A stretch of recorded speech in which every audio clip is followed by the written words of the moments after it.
So, I was going to make something to put out on Godzilla's birthday, but then due to circumstances beyond my control, that wasn't really possible. So you're getting it a little late. Now, before I was writing something about Gigan, being that it's the 50th anniversary of the monster, and I mean, not to the day, our anniversary was back in March, but you get what I mean, because of the whole Godzilla Fest thing and the 2 new shorts that came out and all that stuff. But then as I was writing that, I got off onto this whole tangent about continuity, and then I kind of felt like that really needed to be its own video. So instead of doing the Gigan thing, I'm doing this first, and then later a thing about Gigan. So, continuity. What is it? Is it dangerous? Do you have to get a permit for it? Who invented continuity? Will continuity come to Brazil? All that and more tonight. So the idea of continuity between films isn't new, but it's not as old as you might think it is. The language of film wasn't born whole cloth one morning in the 1890s. It was developed over time. Even some of the most basic concepts we take for granted today, like editing, had to be at one point invented by someone. The idea of a film that takes place after the events of a previous film, which tells the continuing story of said previous film, a sequel, first appeared in 1916 with the utterly abysmal Fall of a Nation, the sequel to the equally monstrous Birth of a Nation. And since then it's been commonplace, but the nature of the sequel, up through the 1970s abouts, was fundamentally different to how movie continuity is perceived today. For an example, I touched on in my last video, although the Universal monsters were the first cinematic universe, what that meant in the 1940s was entirely different to what the Marvel Cinematic Universe is. The change was because of course, the birth of the home video market. Prior to that, once a movie was out of theaters, that was pretty much it for you. Your only chance to see it after that was on television.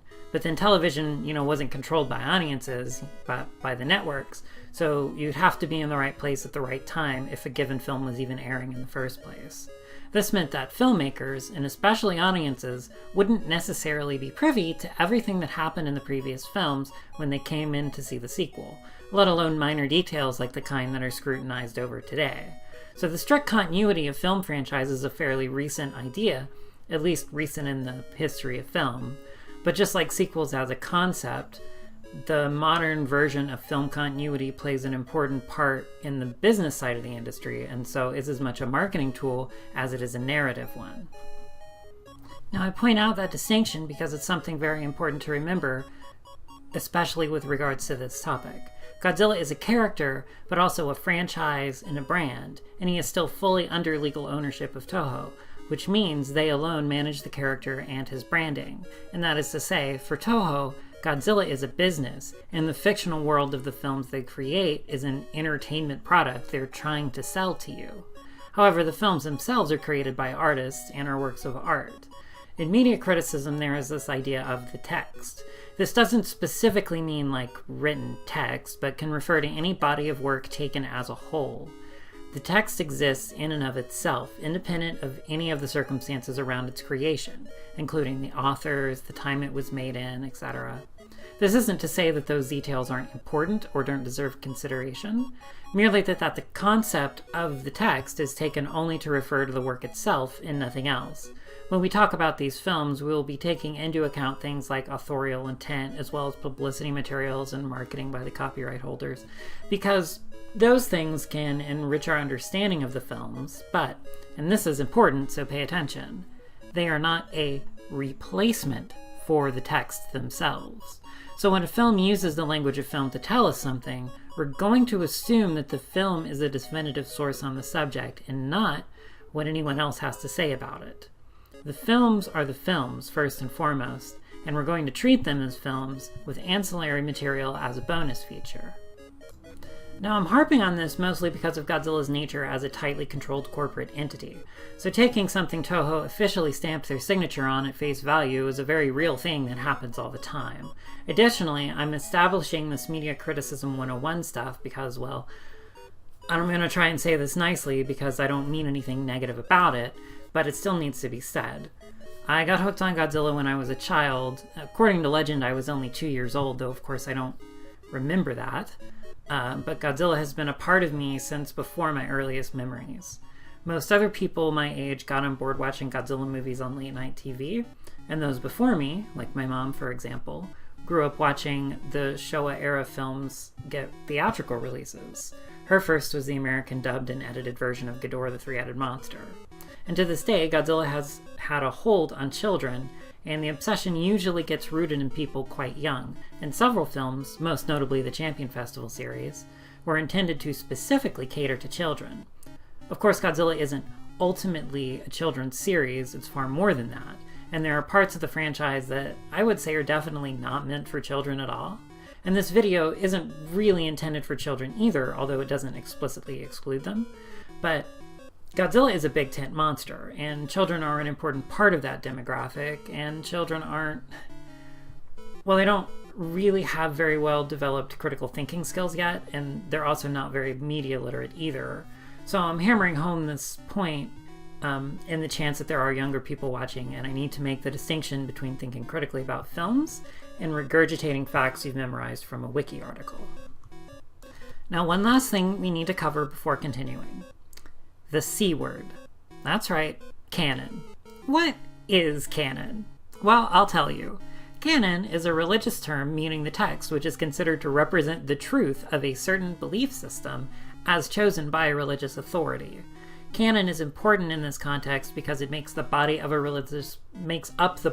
religious person's belief.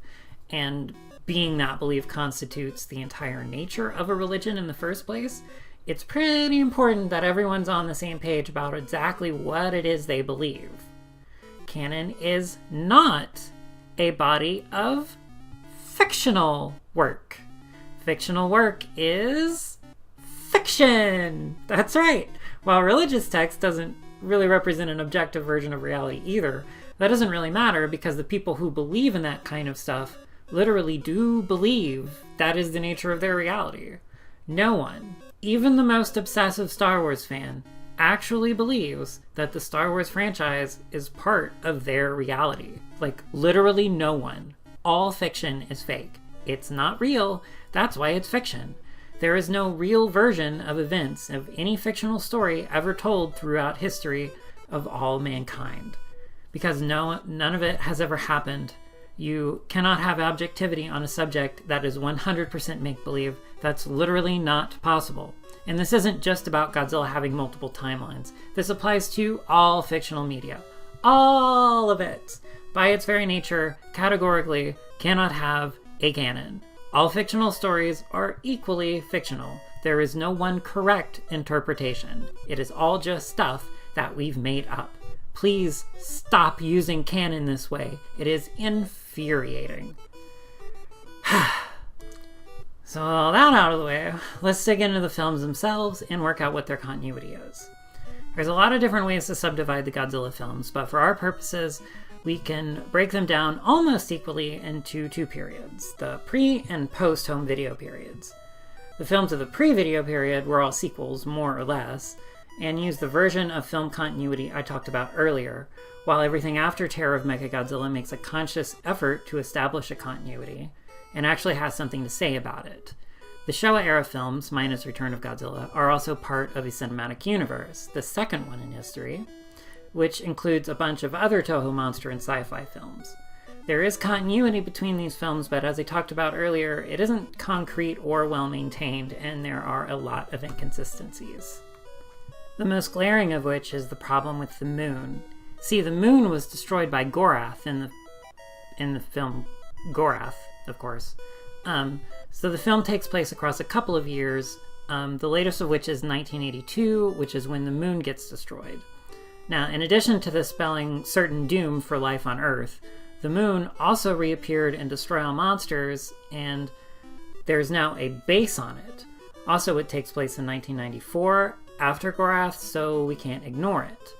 Now, there's no direct continuity between those two films, but Destroy All Monsters features Manda, who is a known entity in that film, which means the previous Manda from Atragon is probably in this timeline as well, and Atragon is also the debut of the Gotengo, which later appeared after a remodel in War in Space, which took place in 1988 and showed us the ruins of a space station that first appeared in Gorath. Additionally, although it isn't part of the finished film, a reference is made to the monster Magma from Gorath in the third draft of Destroy All Monsters, in addition to a physical appearance in an even earlier draft with a different title. So we at least know that the monster was very much on the table in the minds of the filmmakers at the time. So as you can see, at the time, it was all just kind of a big mess. However, we're still going to approach the timeline with the information given in the film's Annoyas and see if we can make it fit together. So the first film opens in August of 1954, with the rest of the film happening over the course of an unknown length of time. In Shigeru Kayama's original story, the building of the electric barrier was a protracted event with an added layer of tension about whether it would be completed in time or whether Godzilla would even show up again and if it wasn't just a big waste of time and money. This is completely skipped over in the film, but it would objectively take some time to build such a fence, so we can probably guess at the story taking place over maybe a month or so. The earliest date we see in the sequel is January of 1955, and although an unknown amount of time passes between Godzilla's rampage in Osaka and his reappearance later in the Pacific Ocean, we do know two things. One, that it must be a good deal of time later since they managed to finish rebuilding the Osaka office, and two, that it's still winter. Knowing this, we can put the third act of the film in February or maybe even early March. King Kong vs. Godzilla attempts a direct continuity nod by having Godzilla still frozen, although it's goofed up a little bit by the fact that he's now in a wandering iceberg. If we squint, we can imagine that somehow the piece of ice Godzilla was trapped in was somehow dislodged, I guess, from the island. The intention is clearly to make this a direct sequel, so we'll have to assume something like that happened in between films. The dates given on various newspapers and magazines range from late June, which is when Godzilla first emerges, to early July. Given that the two monsters make a beeline for Japan, we can assume the events of the movie take place over about a week. No definite date appears in Mothra vs. Godzilla, but it is definitely a sequel to the last Godzilla film, as well as Mothra. Ghidorah the Three-Headed Monster has a character at the beginning of the film say it's January, but doesn't give a year. Now I have to make an aside. It seems that the default is to assume if no clear date is given in a film and it appears contemporary, then it must be set in the same year it was released. This is a nice rule of thumb for casual viewing, but strictly speaking, it doesn't always work. We will be making this assumption in some cases where it seems reasonable, but we won't be relying on it as a crutch. So, given that Ghidorah presents itself as a direct sequel to Mothra vs. Godzilla and Rodan, it must be set after those films. And since Mothra vs. Godzilla is a sequel to King Kong vs. Godzilla, it must occur sometime after July of 1962, but before January of some unspecified year. Now, I've looked and I can't find a clear date anywhere in the movie, so if I'm blind or I missed something, just let me know.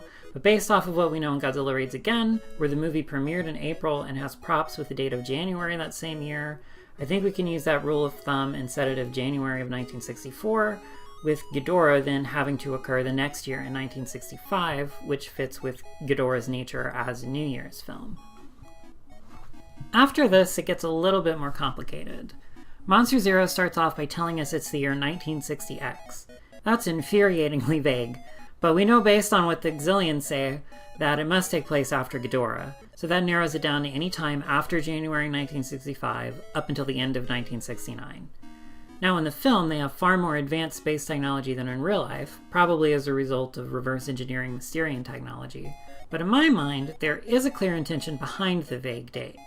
I think it's a reference to the John F. Kennedy speech about his intention to go to the moon by the end of the decade, meaning essentially 1960X. Honda and Sekizawa had a keen interest in science, and with Sputnik making a cameo in the Mysterians, it's obvious that they were keeping tabs on the news about the space race.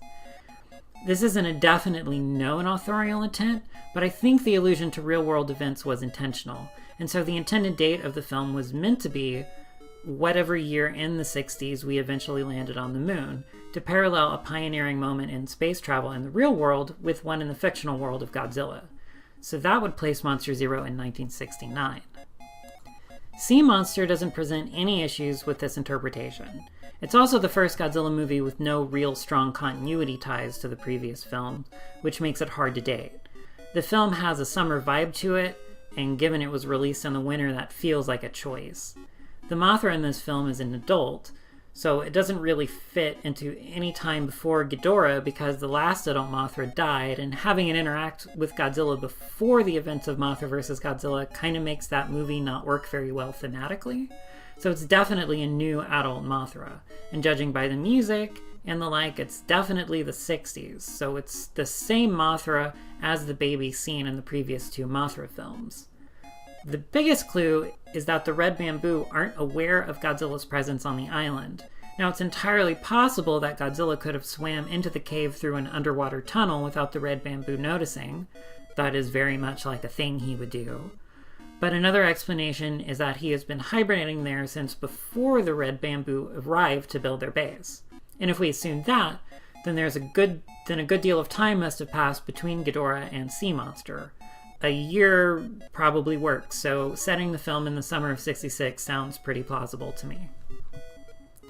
So we've got a pretty good thing going here, but now here comes Son of Godzilla along to screw everything up. This movie creates two problems that are almost irreconcilable. Almost. Emphasis on the almost. For one, setting this movie before Monster Zero creates some rather upsetting implications about Godzilla being a worse father than Frankenstein. But the second issue is that of the baby Godzilla's age, which is also a whole conundrum.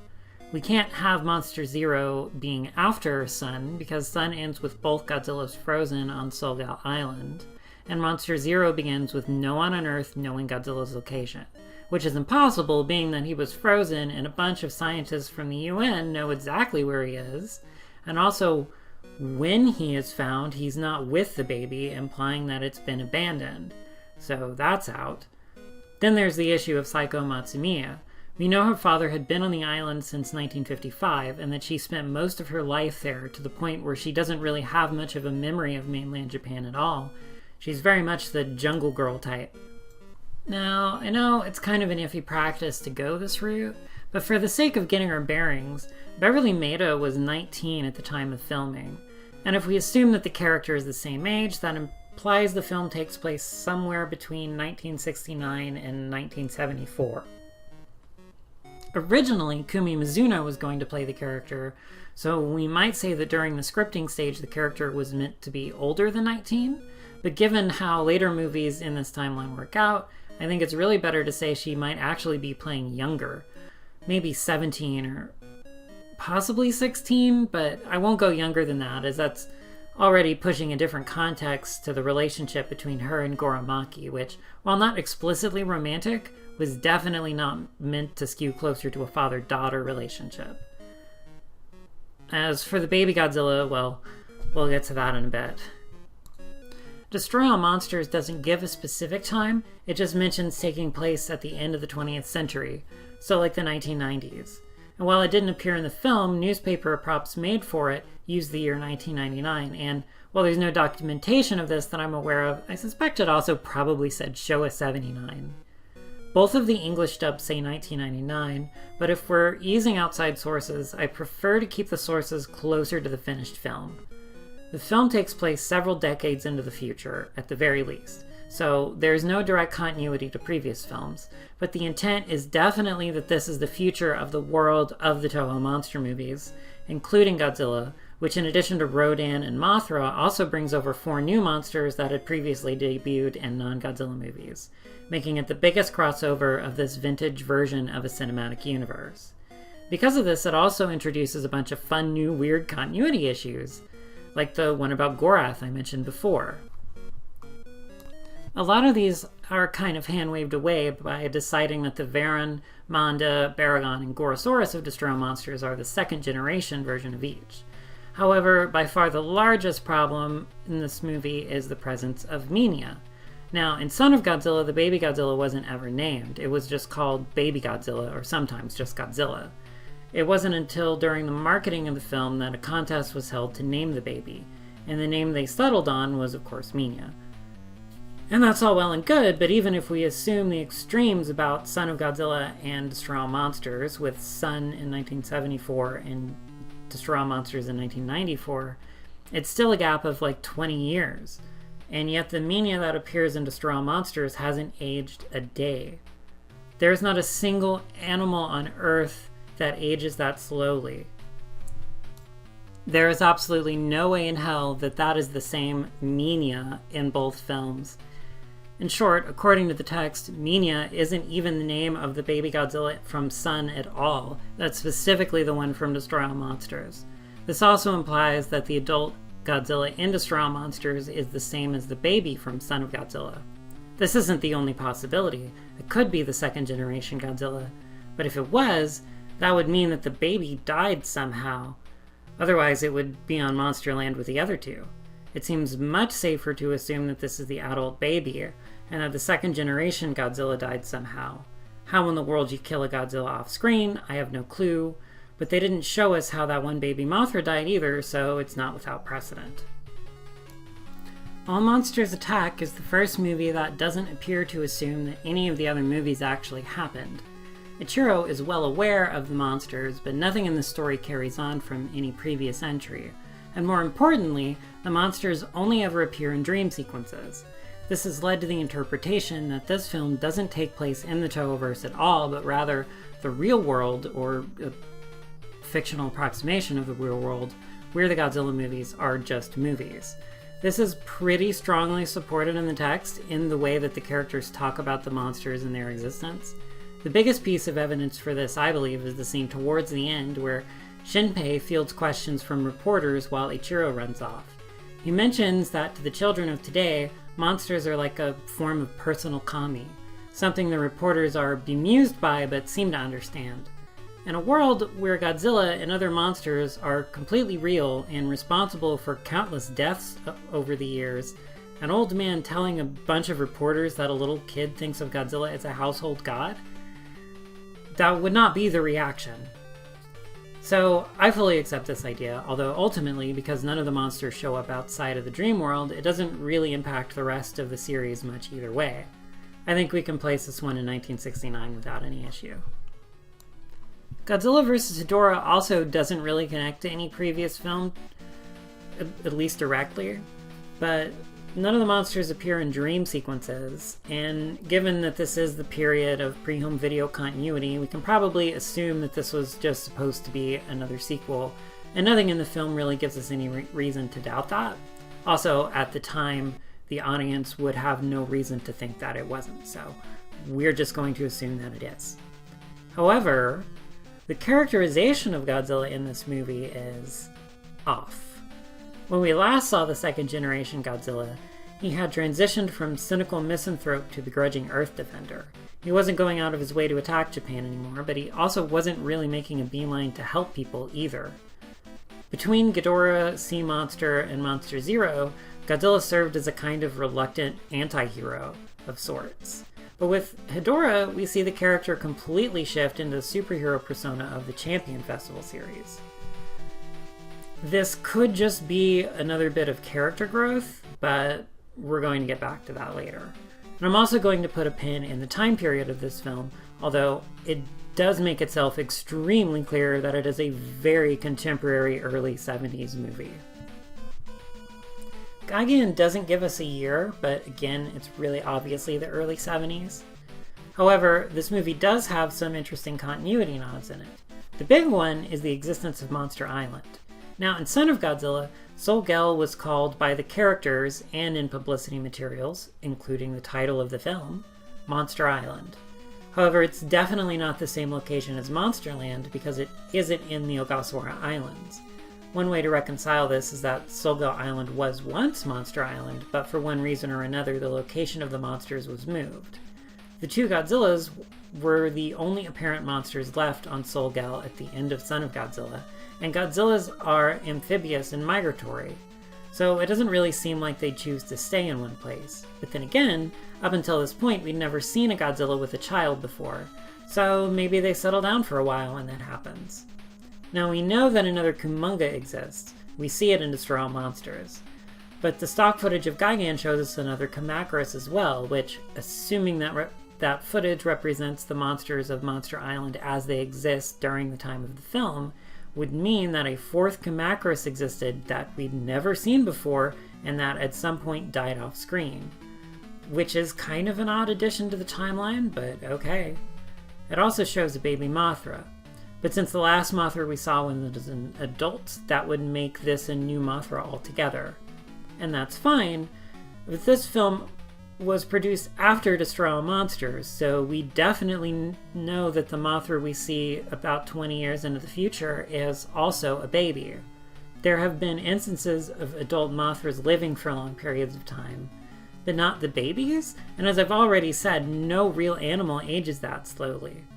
And we really can't move Gigan up in the timeline because it is painfully 1970s, and unlike the classic Universal Mummy movies, there's no definite statements in the film that put this into a weird parallel version of the 90s, where a bunch of hippies are running around in bell-bottoms. Now, the 90s were all about crystal power, not flower power, and bell-bottoms didn't come back until the aughts. So, if we take all of these films based on what they show, and make the assumption that the stock footage is showing the audience the current inhabitants of Monster Island, then we have to accept that a secret 2.5 generation Mothra lived and died without incident off-screen. And that's completely possible, but it's also strange. And so, now that we're totally tangled up in this media business, we can't ignore this any longer, and we have to figure this out. Now, we know what's really going on here because I went over it already. The audiences saw Destroy All Monsters once 4 years ago, or maybe they caught it on television if they were lucky. The Champion Festival cut of the film did come out the same year, but it wasn't until the winter, whereas Gigan and every subsequent Champion Festival Godzilla film came out in the spring. So for people seeing Destroy All Monsters again after Gigan, or for those who were seeing it for the first time in '72, it would have been after a gap of 9 months, and that's kind of a long time to remember the specifics of like 30 seconds of stock footage with no real impact on the story. In the comic adaptation, the cut to Monster Island is different, and it shows the island populated by King Saurus III and Seagorath from Return of Ultraman. The intent of this sequence in Gigan, as a text, isolated from the broader body of the Godzilla series, is just to establish the idea of Monster Island as a place inhabited by several Earth monsters. In the broader context, but from a real-world perspective, this sequence was meant as a callback to Destroy All Monsters. It does seem that the filmmakers are treating this not as a continuation of the world from Destroy All Monsters, but that they are aware that their Monster Island is an earlier version of Monsterland. The connection is clearly intentional, and so in that context, seeing Mothra in stock footage from that film makes perfect sense. This is exactly what I was talking about. Divorced from the strict continuity we apply to movies today, each of these Godzilla films individually are perfectly consistent on their own. They are well aware of each other's existence, and they are in some ways saying the same thing. They're speaking different languages, and things are getting lost in translation. In short, there is no answer. There is no correct interpretation of the timeline of these films as a cohesive universe. So, if we want to create the connecting thread, we have to acknowledge that we are doing so retroactively and to a certain degree in spite of the films themselves. The only way to do this is to hypothesize scenarios to explain the discrepancies, and because that's the intent of this video, I'm going to do that. But remember that the point I'm making here is that you cannot make a whole timeline out of these disparate pieces without doing this, because the films themselves were not meant to be watched this way. One possible explanation is that Son of Godzilla takes place sometime in the early 70s. This would explain the presence of a baby Godzilla in Gigan and let Monster Zero happen in 1969. This explanation assumes that Psycho was either born on Solgal Island or was brought there as an infant, and also that the stock footage in Gigan is showing us the current population of Monster Island, including the 4th Kamacuras and the 2.5 generation Mothra, whose entire lives are lived off-screen aside from stock footage. This could also explain the change in the adult's behavior, with him taking a more proactive approach in defending the Earth now that he has a child. This isn't my preferred explanation, but it does work very well in the face of it. The other explanation takes a little bit more railing, but I think it's worth it, which is that Son of Godzilla is contemporary, and Monster Zero is moved back to late 66 or early 67, and that the adult Godzilla seen in the Champion Festival series, or at least the ones from the 70s, is the same as the baby from Son of Godzilla. This works if we say that Psycho was 17 and left Japan when she was 5, and that the stock footage from Gigan represents the history of Monster Island as it's known to the characters in the scene, Kubota and Gengo. Information about the Kamacuras and Kumonga as well as the two Godzillas would have been well known given that Gorimaki was witnessing the whole thing, and after the island thawed out, the UN initiated the plan that eventually became Monsterland, moving Anguirus, Rodan, and Gorosaurus there. Mothra is... well, actually that one kind of has to be the 2.5 generation Mothra still. There's not really another good explanation for that other than just ignoring the stock footage altogether, which we're not going to do. This one takes a little bit more explaining, but its strength is in the Godzilla that we see in these films. The Godzilla of the 1970s is a straight superhero who is friendly and cooperative, a far cry from the second generation Godzilla, even at his nicest. He doesn't go full Gamera, but as far as adult Godzillas goes, this is the closest he's ever gotten.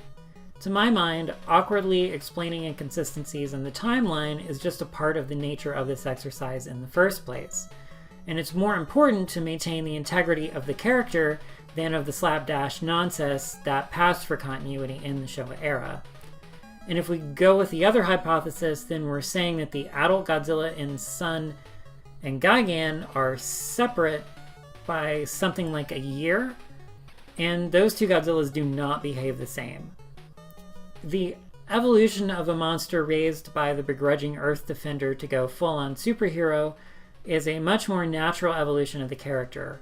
What's more, the appearance of this Godzilla is different. Now, I know they used a lot of different suits of the unambiguous appearances of the second generation Godzilla, but they never used the same suit for two different individual Godzillas before.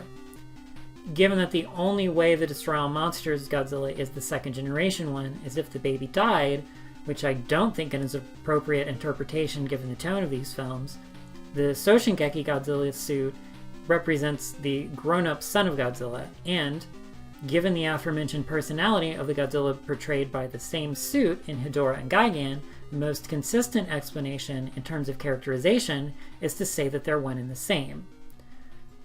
The idea of setting Son of Godzilla in the 1970s still has merit to it because it requires less awkward adjustments to the timeline, so I'm going to be keeping track of both explanations. Now, because the 70s Son of Godzilla idea posits that the character change is because that the second generation Godzilla becomes a father, that would mean that Son of Godzilla is set between Monster Zero and Hedorah. So, not so late as 1974, but probably something more like 1970. But to nail down the specific years for Son, Hedorah, and Gigan, since none of those give us anything specific to go off of, we have to look to Godzilla vs. Megalon. Megalon isn't specific either. It opens up by mentioning 1970X, but this actually does date the film. The reference isn't specific in the film, but it was absolutely intended to parallel the 1971 Kaneken nuclear test in Amchitka Island in the Aleutians. Despite Megalon's extremely superficial treatment of the event, it was the direct inspiration in exactly the same way that the Lucky Dragon No. 5 incident was for the original Godzilla. Yes, really. Even Megalon is about nuclear testing, albeit in a very unsincere manner. There is a discrepancy in that the narrator says it's the second such test, but Kaneken was actually the third, but then there's a number of explanations for this, including something as simple as Fukuda just didn't know. Either way, while the world of Megalon is fictional, the fact that this is a direct and intentional mirror to real-world events means that we can safely assume that the test mentioned in the opening sequence occurred in November of 1971. The seismic effects of the test devastate Monster Island, with Anguirus falling into a crevice, and here we have a clear idea of when and why the monster land of Destroy All Monsters is in the Ogasawara Islands, because of the devastation caused by the Kaneken test. The rest of the events of the film seem to happen not too long after this test, as Godzilla is still on Monster Island and the Zoetopian attack was predicated on it, so it wouldn't really make much sense for them to wait too long. So we're probably looking at early 1972 at the absolute latest. Meanwhile, in Godzilla vs. Gigan, Gigan is being heard for the first time, and it wouldn't make sense for the Nebulans to send Gigan out on a totally separate invasion before they've even tried their carefully calculated action tape plan.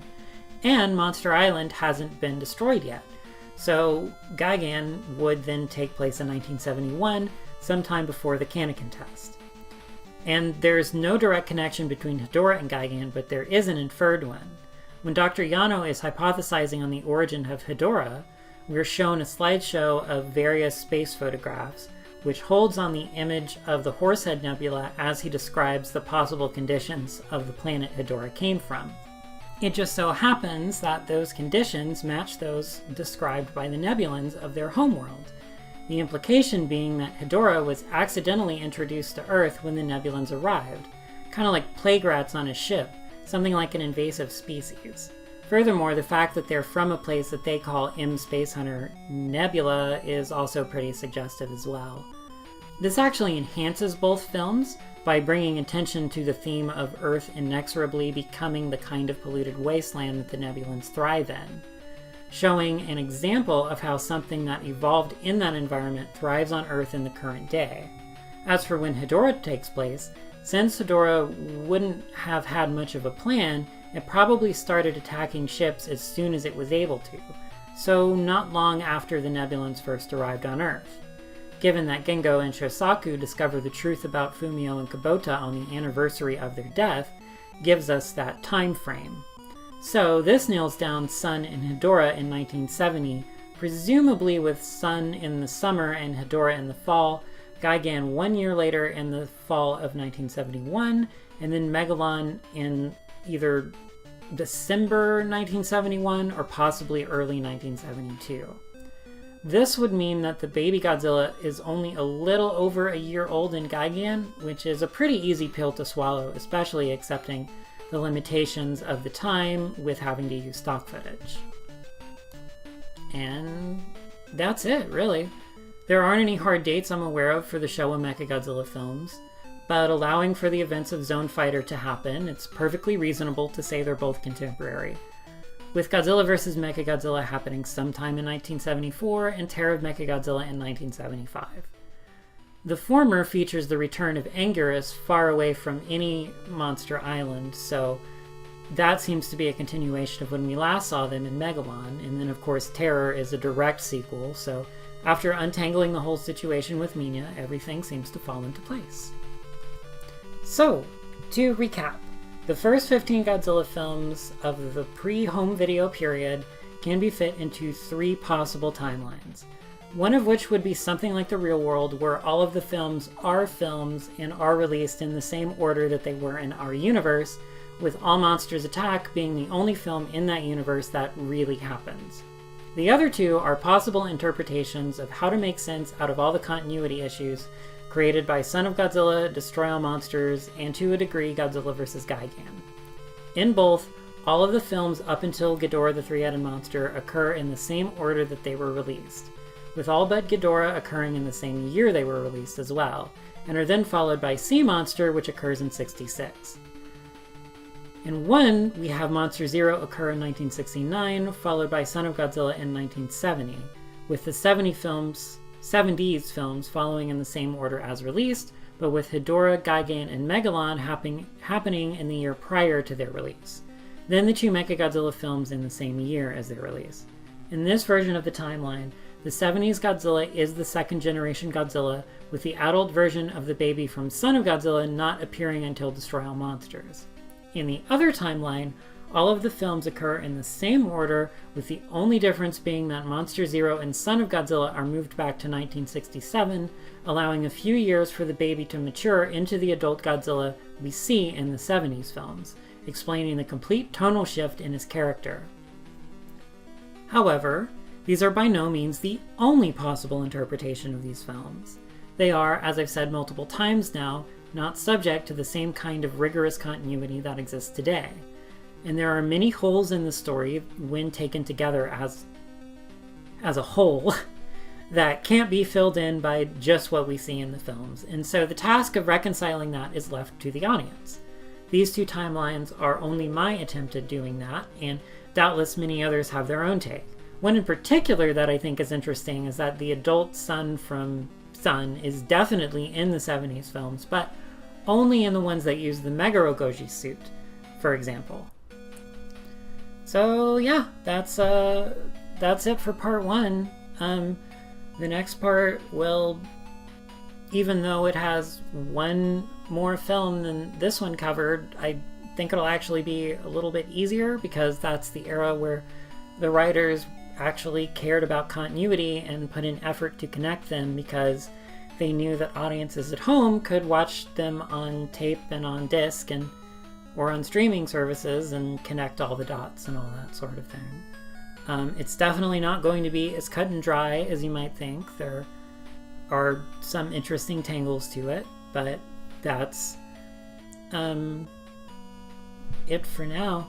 So I got the part 2 of this that I'm going to do, and then the Gaian video that I want to do, which I was going to put out on the 3rd, but now it's looking like it might be later November. And then there's also another thing I want to do that I'm going to write after the 10th, so it looks like I'm starting to make YouTube videos. That's kind of interesting. I mean, I've got ideas for them. I don't know if anyone cares or watches them, but it's a thing that I'm doing now, I guess. So until next time, robots that are sometimes car-shaped, make that sometimes right the heck now, be that car shape currently in the now times, and then once you have formed the shape that is like unto a car, proceed to drive and go away and get the heck on out of here. See, I told you that was going to be my sign off. I wasn't kidding.